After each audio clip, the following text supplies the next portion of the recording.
Namo tassa bhagavato arahato samma sambuddhassa. Namo tassa bhagavato arahato samma sambuddhassa. Namo tassa bhagavato arahato samma sambuddhassa. We are talking about how to deepen our meditation practice. The deeper you can penetrate into your meditation, the faster and the clearer insight will arise in a yogi. To any yogis, whether you are a beginner's rookie starting today, or whether you have been practicing for some time, or whether you have a great parami from the past, regardless, whatever type of yogis, if you follow these instructions, basically how to deepen your practice, how to strengthen, how to make it strong and firm and sharp, you will all experience. People who have never had any practice, they too, if you follow within a week, you will start uncovering or experience the true nature of mind and matter. And people who are already practicing for some time and already have quite a number of experiences or insight, they too will experience farther, deeper, clearer insight of the true nature of mind and matter. And also people who has great parami from the past, if they practice, their progress will be very fast and they could easily reach the path and fruition, Magga and Phala. But let's suppose one has a great parami from the past. If you practice, you can attain this path and fruition knowledge. Even that person, if you don't practice correctly, if you don't practice deeply and committedly, they will not. So keep that in mind. Even though you might have great parami from the past, if you do not practice, or if you do not practice correctly or committedly, one will not experience. So eventually it boils down to who is working really hard, correctly, systematically, and committedly. That is the key point. So in here, in the last 12 lectures, we have been dealing with many different means and ways of how to deepen your practice. In short, whenever one is practicing, she or he has an attitude of inclining the mind towards the cessation or the ending of all nama and rupas, all phenomena. You have to incline your mind. If you don't incline your mind, you might be practicing and it might take a long, long time before you can actually experience the cessation or the ending of this nama phenomenon and rupa phenomenon, phenomenon of mind and phenomenon of matter. So one has to incline the mind. I am going to practice in such a way I will experience all endings of every object that I am observing. And keeping that in mind, then one began to practice how respectfully, penetratively, intensely, seriously, closely. That is how. And we have talked about it for many lectures in the past. We have covered that. So we have covered that two aspects in the last 12 lectures. And today, there's another step. Another step in one sentence is one need to practice this mindfulness insight meditation continuously so that there's no break and no gap. In one sentence, that's it. You must bring your meditation to the continuity. There's no break or no gap. So when you say no break or no gap, it quantifies two states in your practice. And these refer directly to the retreat stage, not just staying at home and meditating for half an hour or 1 hour. Especially in retreat, specifically in retreat, one must not take a break. What does it mean by a break is, we all know in this particular method that we are practicing, we go for a retreat, whether it is a 4 days or 7 days or 6 months. We practice whatever that duration that we have set our mind to every day based on the moment you wake up, let's say about 4 o'clock in the morning to the moment you go to bed, that's 10 o'clock. From 4 o'clock to 10 o'clock, that's about 18 hours. During that 18 hours period, you do not take a break. What does it mean by taking a break is, let's say you're meditating and then after lunch, okay, I'll take a little break, I'll rest. Okay? In other words, you do not observe. You are not mindful. Oh, I'll keep myself in a quiet zone. That's about it. But you do not have that mindfulness. You take a break.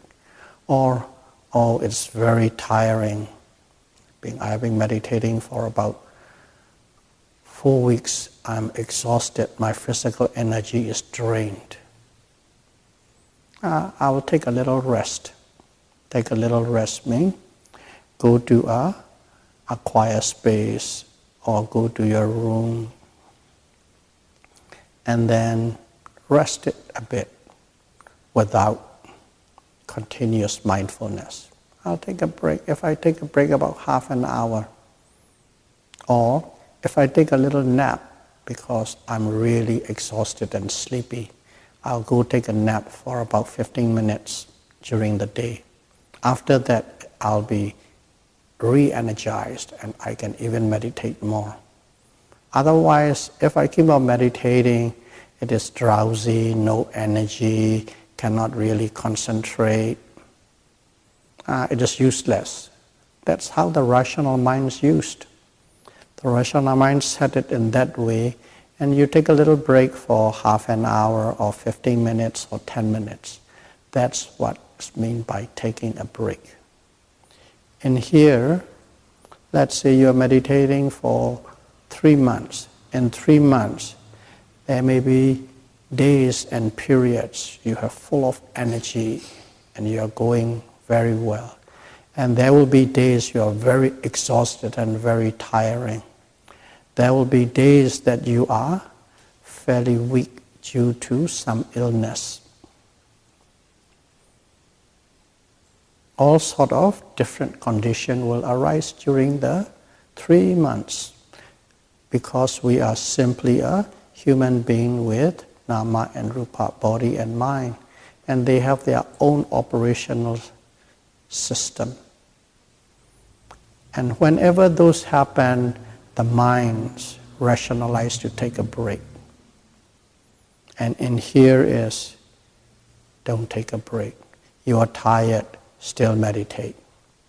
You are ill, still meditate. You are sick, still meditate. So that there would be no break. Of course, there's a different way of putting or focusing the mindfulness. We all know how to put it very intensely and closely. Okay.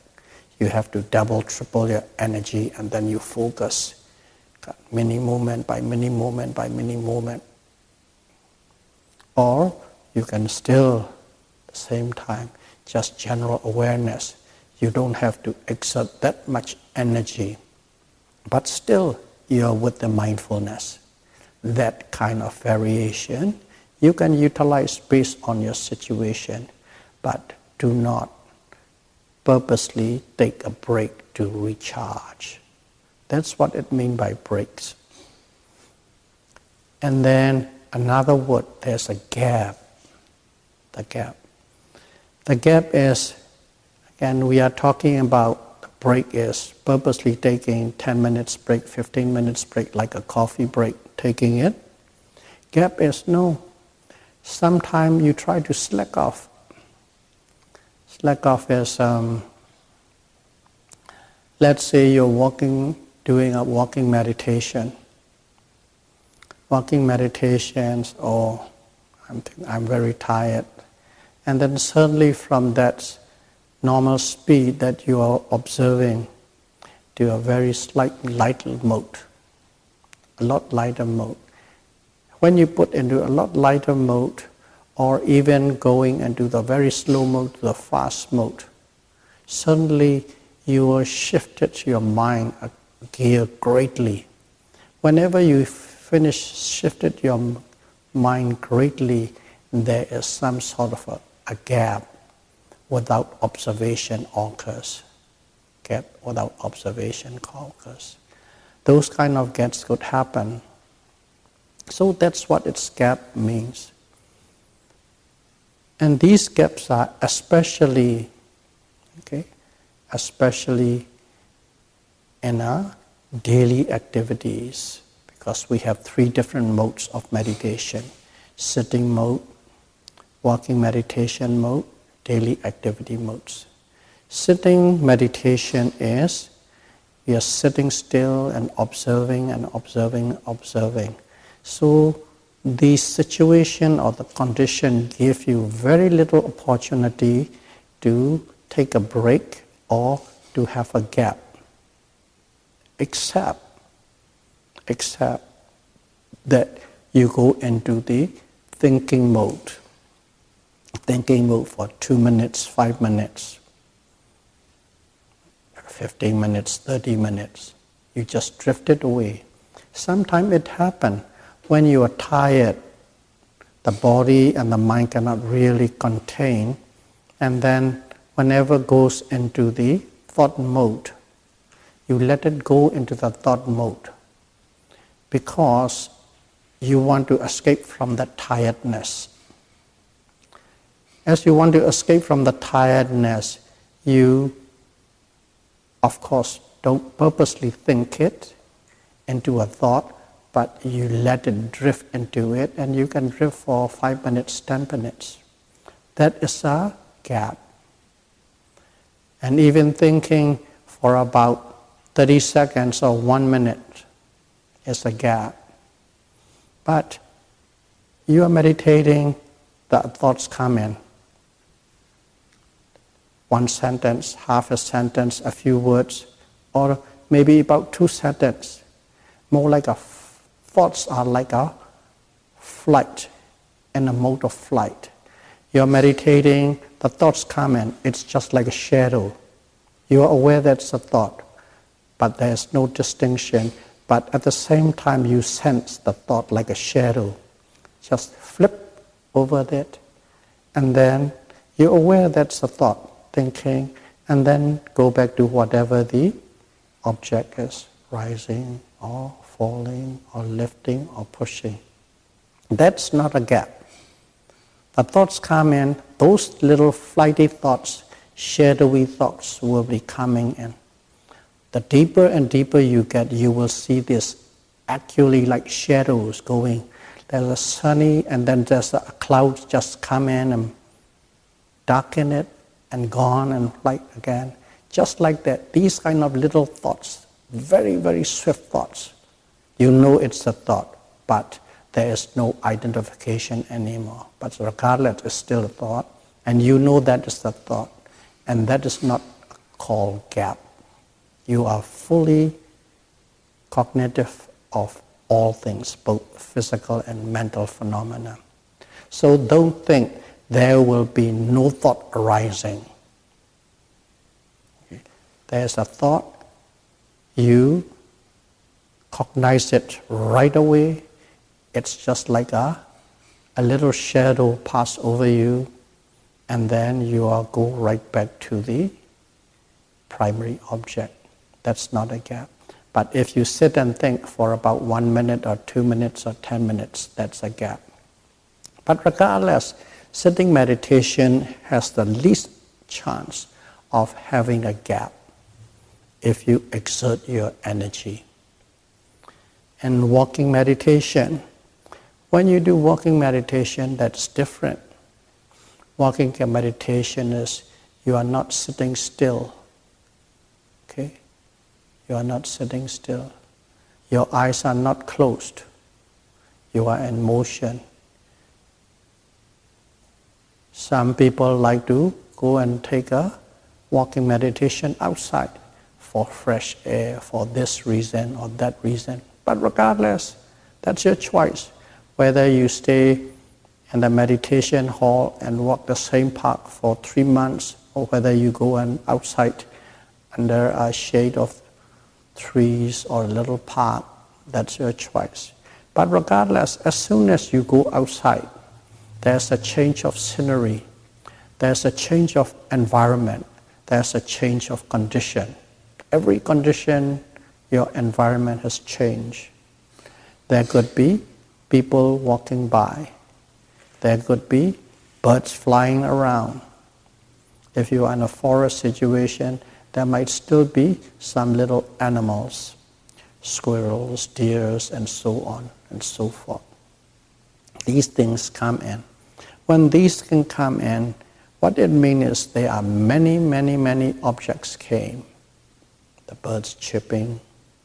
And as many objects come in, quite a number of the yogis, they lost mindfulness and drift or shift to observation or observing or listening these things. By doing so, you have created a gap. So in other words, walking meditation creates a condition, an environment, okay, which is more conducive to have gaps in your mindfulness. So be even more careful when you do walking meditation. Okay. If possible, just take one part. And even outside, just take one part. Don't move around and go there. The first 1 or 2 or 3 days, there might be a lot of little things distract you. But after about 3 days, if it's the same path back and forth, everything becomes normalized. And your senses will not be attractive by that surrounding anymore. So you have to make this environment and situation common, and no extra stimulus can arise. By doing so, you eliminate the chances of having a gap. So that is walking meditation. But in daily activities have a lot more. Okay? things going on. There's a lot more things on whenever one shifted to the other, whenever you are seeing food, smelling food, having a shower, and so on and so forth. There are so many things.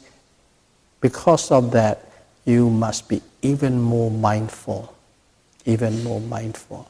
But one thing is, as we all know, the intensity, the focus, how deep your mindfulness in a daily activity is, you have to adjust it accordingly.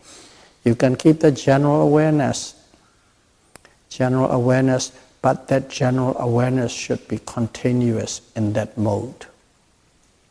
So this gap is more, can come in a lot more in the daily activities, and you have to treat them accordingly.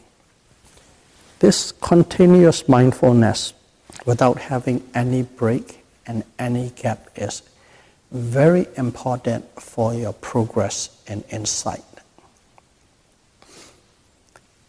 Because our meditation is quite different from others. Others meditation, so others mean there's only two major types, Vipassana or Satipatthana Vipassana, or concentration meditation. Concentration meditation, you simply take one object and you fuse yourself with it. As you fuse yourself with it, as long as whatever the period, 1 hour or 2 hours or 3 hours, during that time you fused it. After that, you get up and you go around, you read a book, you relax. That is fine.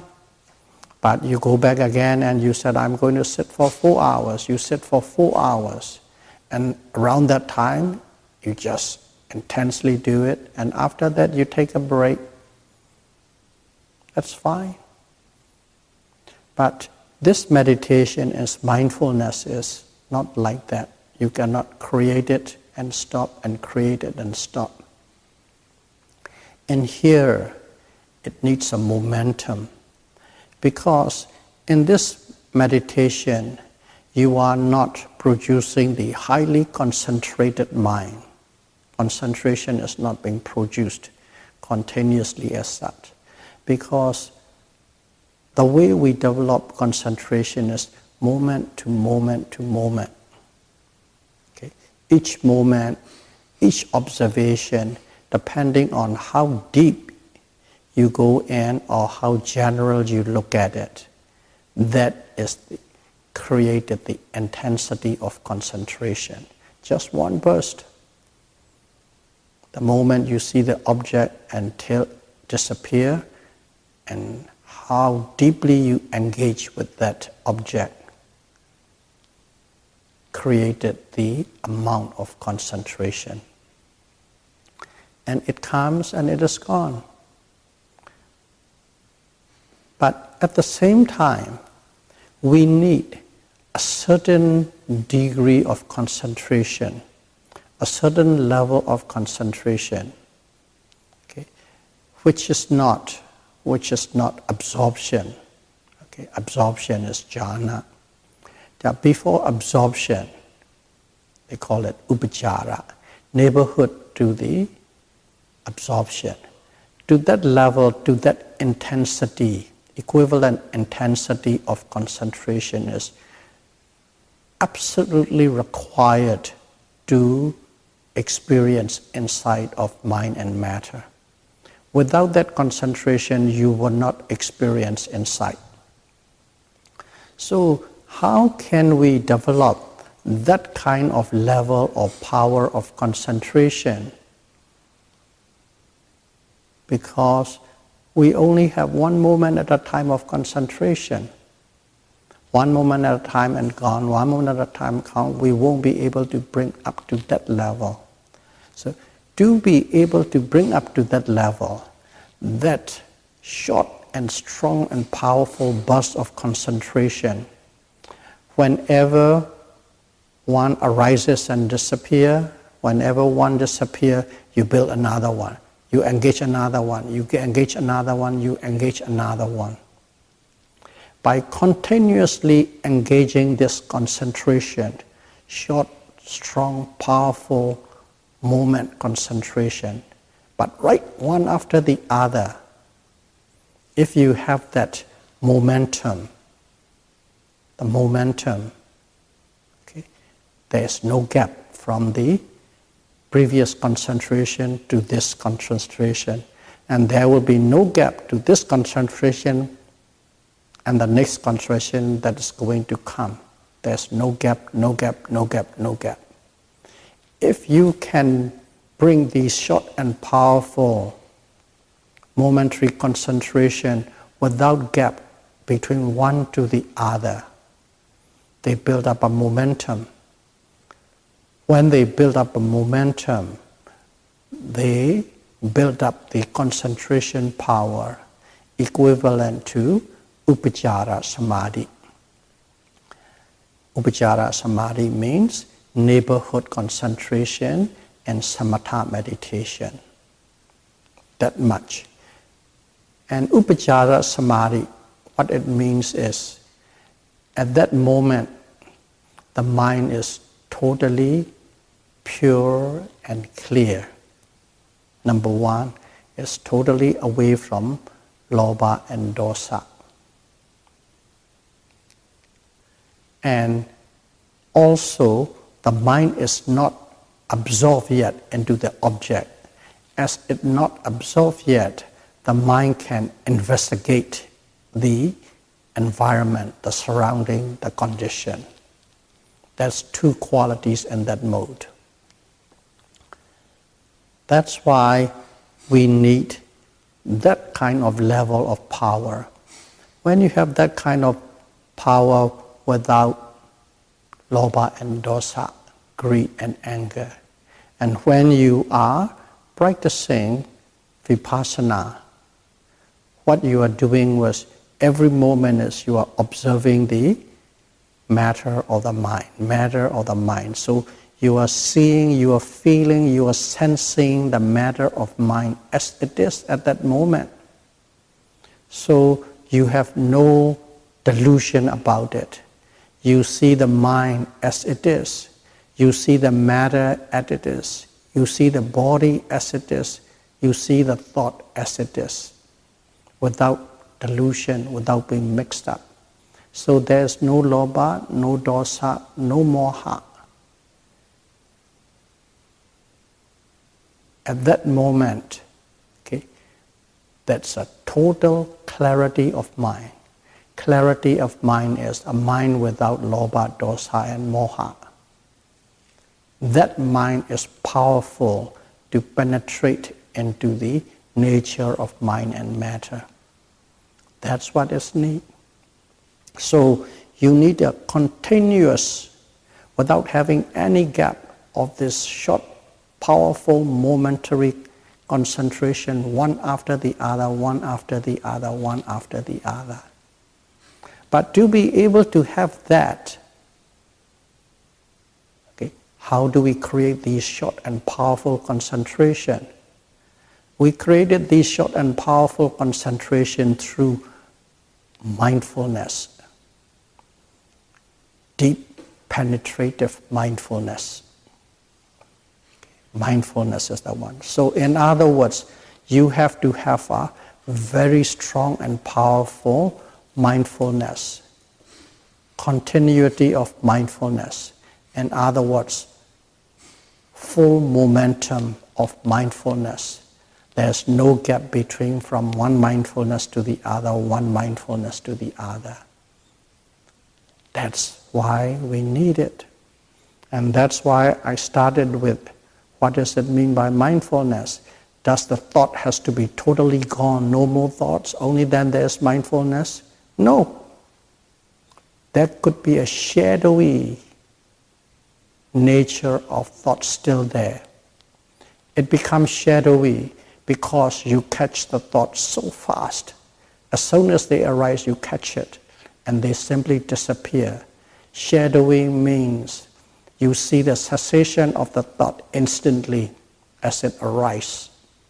That's how you felt the shadowy nature when you're observing a thought. In other words, that is the indication of a very strong, powerful mindfulness. Without that, you will not see the shadowy thought. You will see the totally full-blown thoughts with words and with sentences and with stories and with pictures. Then it is gone. There's no more mindfulness. So keep that in mind. Strong, powerful, momentous mindfulness doesn't mean that there is not a single trace of thought. It could be without a single trace of thought, but also there could be flighty, shadowy thoughts. They just like split second come and gone.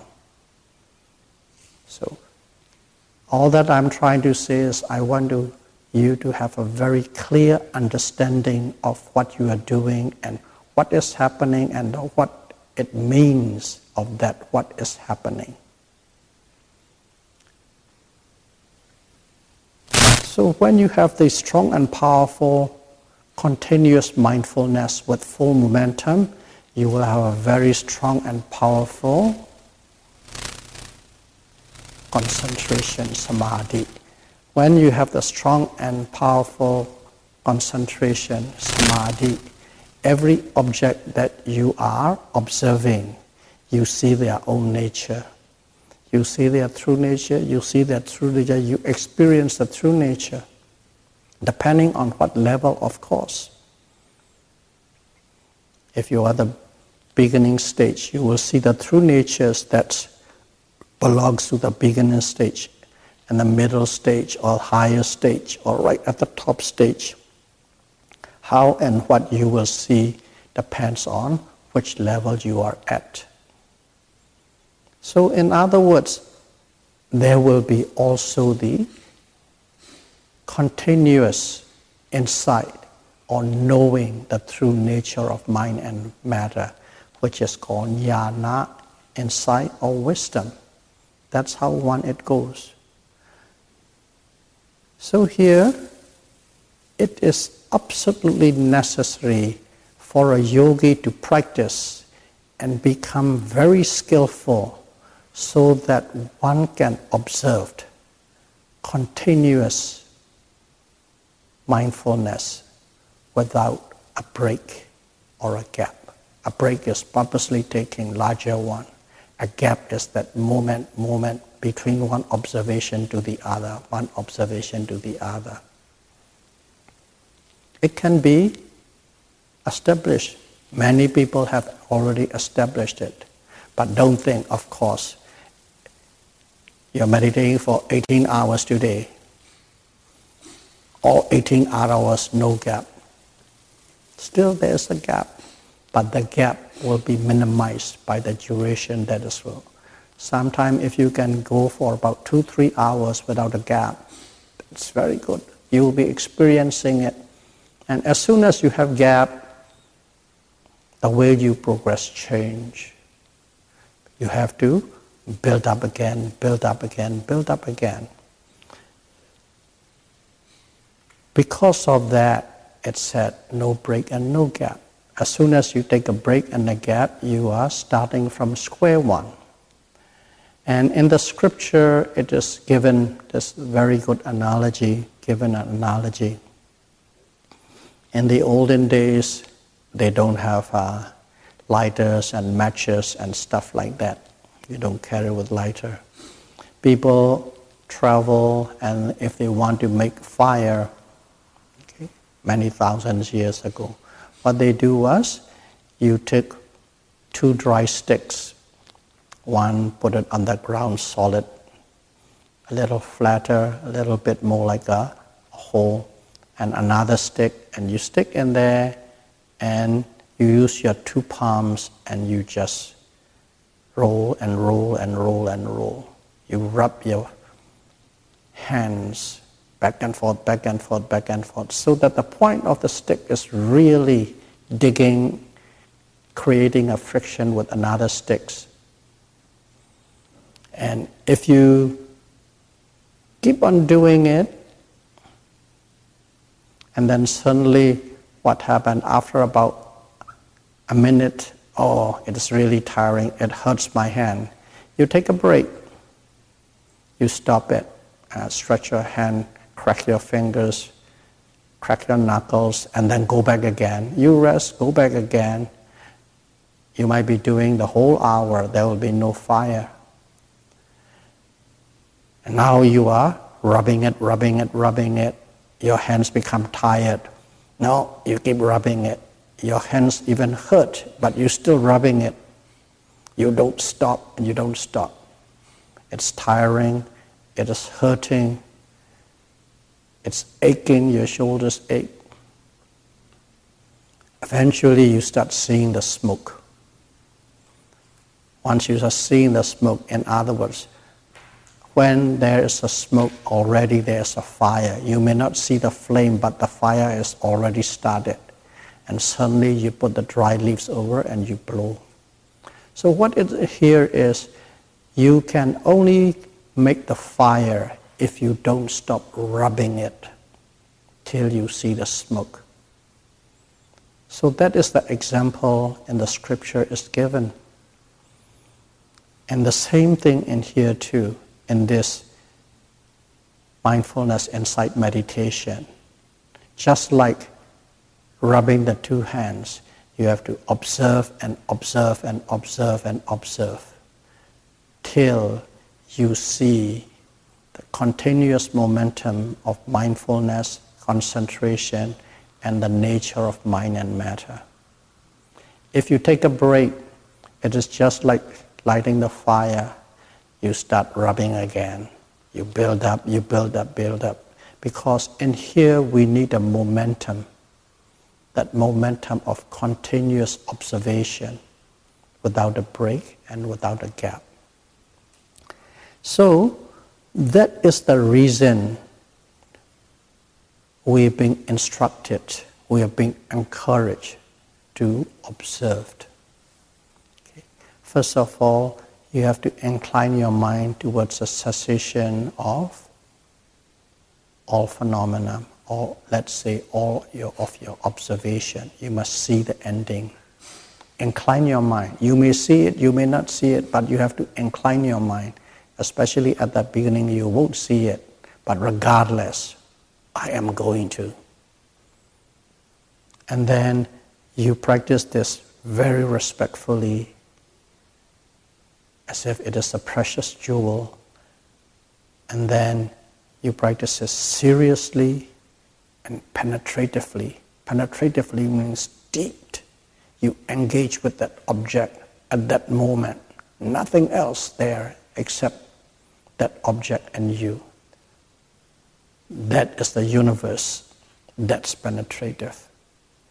And then that kind of engagement, that kind of observation has to be continuous, without taking any break and without taking any gap.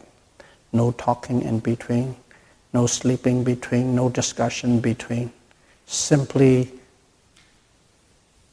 your observation and yourself. That's it.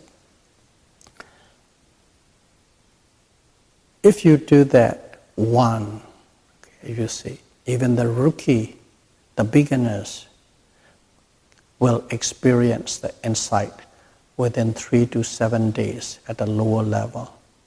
People who already are fairly advanced, they will see clearer and sharper and more. People with great parami will reach path and fruition. This is critical. And these three are not separate. You do this, you do that, this is one phase, this is another phase. No. That mind inclining to see the cessation in every observation that is there. In every observation to engage it seriously, it is there. And at the same time, that series to go continuously, it is there. These all three different things are operating like a one single unit at every moment. It is not that you go one step at a time. This is step 1, this is step 2, this is step 3. They are many parts of the same step when you're observing it. So this is how one need to observe. Incline the mind towards the cessation of all phenomena, practicing respectfully and seriously, and put an ardent effort. There will be no break, taking no break, and there must be no gap between each observation.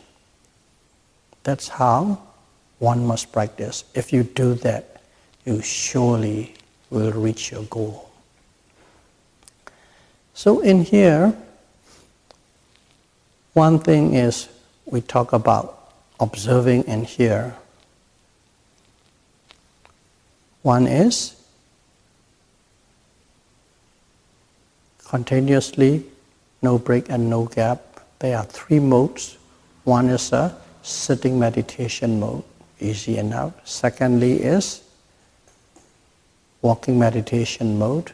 And thirdly is, we call it daily activities mode. But that Buddha expound on the daily activities mode. We are simply talking about, all that we are talking was, simply we go to a retreat. In a modern time, there's a great retreat center, there's a great support, everybody cook, and you have to do nothing. Okay? All that you do is meditate. So in other words, it cut down a lot of your activities. But in the olden days, it is not. Okay? Of course, 3 months, they call it rain retreat, from the full moon day of July to the full moon day of October. They call it a rain retreat. That's the period the monks practice for themselves. Okay, that is, so it's more like a compulsory 3 months is. Of course, everybody has their own assignment, but those who are practicing is 3 months. And when they are practicing 3 months, they don't have these kind of great grand buildings with their furnace and hot air and electricity and stuff. They go to the forest. Maybe you're lucky enough, you might have a hut or a tree or a little stick put on thatches. That's how you live. That's where you meditate. And wherever they choose, it is not too far. It's not too far, maybe about half an hour or 45 minutes walk to the nearest village or dwelling place where the people lives, because they have to depend on these people for food. So every day they have to go for the alms round. So there's a certain time you actually have to put a robe on, take your bowl and walk down there, take the food. When you're collecting the food, you are engaging with people. Of course, you don't talk. You don't see monks going on an arm round, standing and talking with the people. And then come back, sit at a proper place, you eat. Proper place means a place that's not too far from water, so that you have water to drink and water to wash your bowl. And after that, you come back and you meditate. So there's a lot of activities. You're walking to the village, coming, I suppose that will take about a couple of hours, and then eating, washing, drinking, shower, washing your robes, and so on and so forth. In other words, nobody is doing anything for you. You have to do everything for yourself. So that's quite a bit of it. So if you divided your waking hours into 3 modes, in general, about 1/3 of the waking hours will be sitting, 1/3 of the waking hours will be walking, and the other will be general activities, 1/3, 1/3, 1/3. So there's a lot to do on that daily activities, a lot more than the modern yogis who are meditating at the retreat center. So Because of that, the Buddha gives a lot detailed instruction on these so-called daily activities.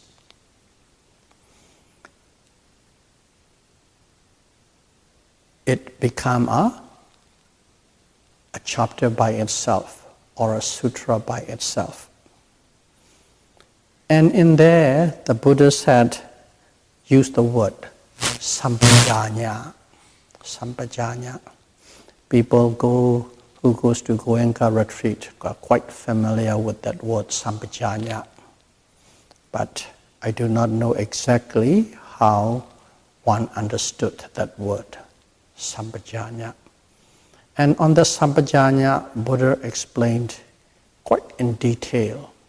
So this sampajanya, the word, okay, is translated into English as, some translated as daily activities, some translated as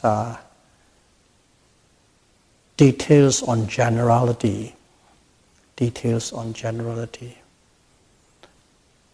or you can say everything other than sitting meditation and formal walking meditation. Use the word formal. Formal walking meditation is just a path about 20 feet in length, back and forth. But have to remember, the monks go to the alms round, they are doing walking meditation. For about 30 minutes or 45 minutes, they are walking to the village. There's also walking meditation. So all these activities they are doing, sampajanya is translated as daily activities, general activities or details of the generalities of daily life, or everything other than sitting meditation or walking meditation that engage. That's for when you are in the rain retreat, okay, that's more stringent and more what you call straight and narrow, because you minimized. But there are 9 months the monks are left other than rain retreat. In there too, they have to engage with people. They have to engage with people, and they have to engage in their own community. Monks and monks, teachers and students, and little samanera, and then novice bhikkhu, and bhikkhus, and senior bhikkhus, so many things, vinaya, study, so many activities are there. So when Buddha said sampajanya, daily activities, doesn't end or finish with retreat setting only. It covers every aspect of the monk's life. Every aspect.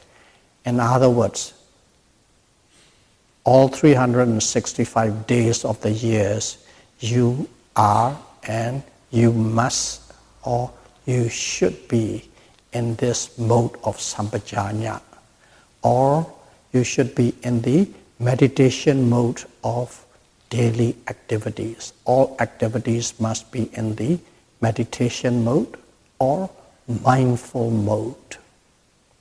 That kind, it expands to that level. So in here too, that's why I mention not just in retreat, carry your meditation back to the world. Whenever you go back to job, you go back to school, whatever activities are, be aware, be aware, be aware. Carry that meditation back with you.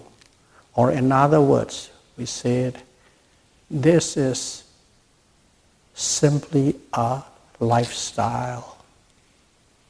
Meditation is a part of your life. Mindfulness is a part of your life. You have to do it as a lifestyle. Because that is the lifestyle for the monk. It puts under the word, covers under the word of sampajanya. Sampajanya is a lot wider and bigger.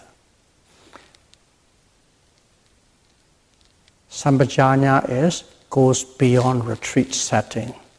Sampajanyas go to every activities in a non-retreat setting, every engagement with under any condition. That sampajanya is there. In other words, meditation is there at all time. Sampajanya. Daily activities, details and generalities, everything other than sitting and walking meditation. Or very loosely translated, okay, this is a Burmese way, but not precise. Common sense. Sampajanya, common sense. Everything you do must be done with common sense. Of course, common sense has a quantitation behind it. Not to hurt, not to harm, not to be cruel to anybody. To save, to help, to love and be kind, and be compassionate to everybody. These kind of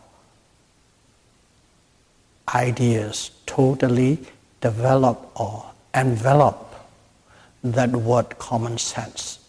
Common sense with those qualities in a Burmese sense is called Sampajanya. I don't say Pali sense, I said Burmese sense. That's how the lay Burmese took that word into the understanding, Sampajanya. Common sense with all those qualities, without unwholesome nature, enveloping with wholesome nature, that is Sampajanya. So in this Sampajanya, the Buddhas taught us, and we have been split and explained into 4 different types. The first one is called Sattaka Sampajanya. Sattaka Sampajanya. In other words, must be whatever you are doing must be beneficial to yourself, to all others. Another one is Sappaya Sampajanya. Whatever you do must be in harmony in terms of times and space and objects. And the third one is called Gosara Sampajanya. Gosara Sampajanya is whatever you do, you must be always in the mode of meditation. That doesn't mean sitting on your butt and then watching rising, falling, or breathing in and out. Mindful, mindful, present, present, present, be present. Mindful at the present moment. Gosara Sampajanya. And then the fourth one is called Asamoha Sampajanya. That means you must be always in the mode of seeing this mind and matter as it really is. This is a short and precise translation of these 4. So, as the time has passed by, next week we are going to discuss about these 4 in detail. Okay. Sampajanya is called daily activities, general activities, everything under the sun, under the formal sitting and walking meditation, or common sense without unwholesomeness and enveloping with wholesomeness. And it is approached in 4 different ways. The Buddha explained us. So may all of you be able to practice Satipatthana Vipassana meditation precisely, correctly, inclining your mind towards the cessation of all phenomena, observing deeply and penetratively, continuously with no break and no gap. And may you be able to attain insight as soon as possible. Sadhu, sadhu, sadhu. Buddham pujami. Dhammam pujami. Sangam pujami.